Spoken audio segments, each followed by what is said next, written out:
This course was originally designed for a face to face modality.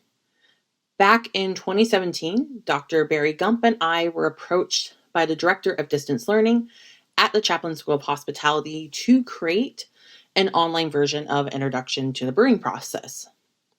Since I had previously taught an online course and had experienced multiple courses online as a student, I ended up taking the reins for adapting Introduction to the Brewing Process to the online format.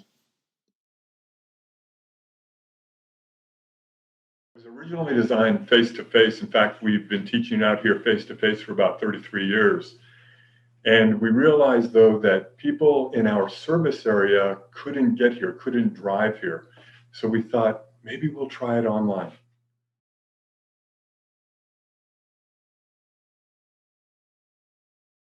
Major concern, Amy, was that students might be sitting by the pool and just logging in their data without actually going for their walk. So what we did was we uploaded in the very beginning of the course some really salient information about the benefits of walking, jogging, how it improves your mood, helps you to lose body fat, increases energy, can also help academic performance, help people lose weight. So we hit those important factors in the beginning to motivate them so that they wouldn't cheat themselves out of the program. And then our team developed some really good, easy ways for them to log in their data. All they had to do, they could even just take a picture of their handwritten log. They could use our Excel spreadsheets that we had on the program or our calendars. And in fact, just last week, one of my students sent me through an email his log because he couldn't get on Blackboard. So we wanted to make it as easy as possible. I was most concerned with the brewing and tasting components of this course in an online format. Both components play a large role in the in person course, and I didn't want to lose the experience of this when taught online. To address those concerns, I decreased the number of brewing experiences per semester and found affordable at home brewing kits that students could purchase for less than $50. I also decided to decrease the number of tasting weeks from 10 to 4. So instead of focusing on one beer style each week, I broke down the tastings into beer regions.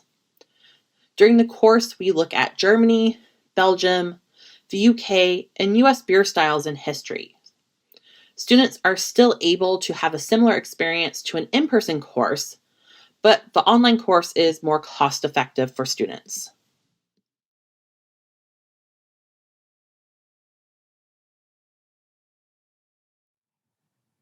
When I was first assigned the Intro to Brewing course, I thought this sounds really interesting.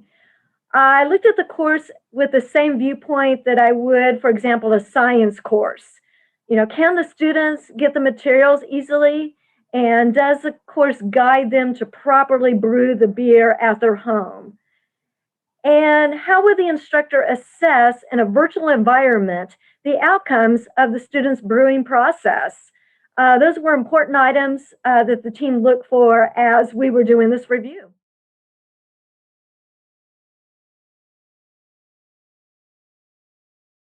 It was different for me because of the type of course. Since it was a physical activity course, with much of it being completed by the student on their own, it was interesting to me to see how that course activities would be completed and verified.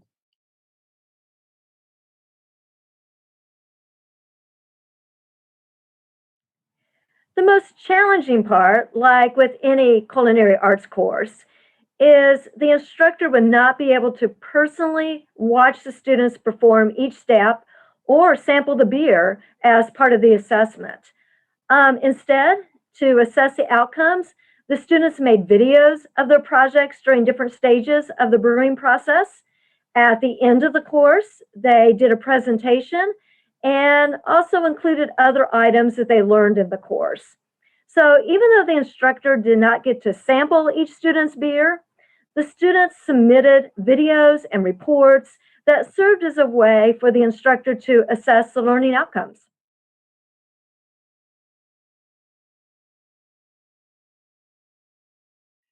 I believe flexibility is the key to creating a course for online delivery. Each subject has its own uniqueness, so one size doesn't fit all. My advice would be to try it and to be sure to focus on interaction between students. It is so important to have student to student interaction. That was one of the recommendations for the walking jogging course.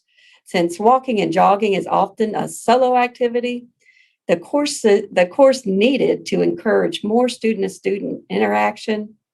So for the specific review standard 5.2, we as a group recommended adding discussion forums to promote student interaction. Students are missing out when they don't get to connect with each other. I would say make sure the course has good course and module level objectives from the start. Make sure you know what it is you want to measure for learning outcomes and how you're going to measure each of those learning outcomes. This will help in determining your activities, assignments, assessments, and materials that will be needed for the course in order to meet learning outcomes. Then the other items will just kind of fall in place. And don't forget about accessibility. A lot of instructors post files such as PDF, Word documents, images, colors, PowerPoints, etc., and they're not accessible. Even the most engaging course can be a struggle for someone with accessibility issues.